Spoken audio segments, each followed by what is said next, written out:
z bulharštiny raz, dva. Zdravejte. Teď jdu ven.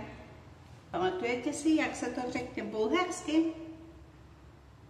Izlizam. Izlizam.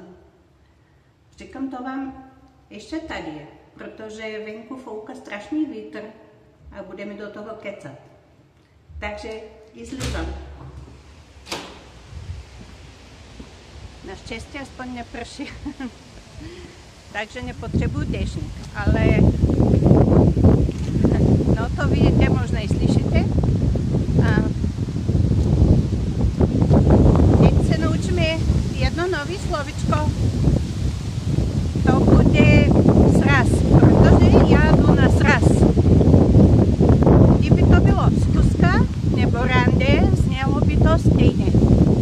A je to srešta. Srešta. A teď to celý v bulharštině. Отивам на среща. Отивам на среща. Иду на сраз. Отивам на среща. А рихлей. Отивам на среща. А když tak fouká, to si ještě řekneme, jak je fouká vítr. Fouká je ducha. Ducha. Ducha, to slyšíte. Ducha. A vítr poznáte, protože je to podobné slovo větr. Větr. Takže ducha, větr. Ještě jednou. Ducha, větr. Dnes ducha, větr.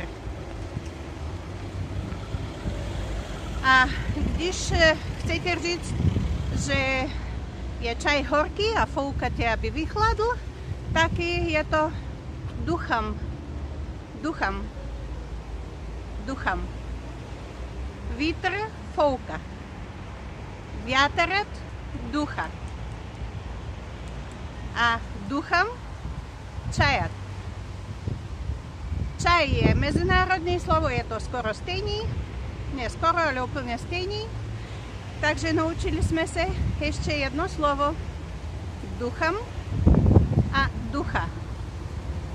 Vítr fouká. Větr ducha.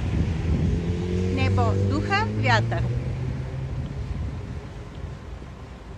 A ještě аз отивам на среща. Так,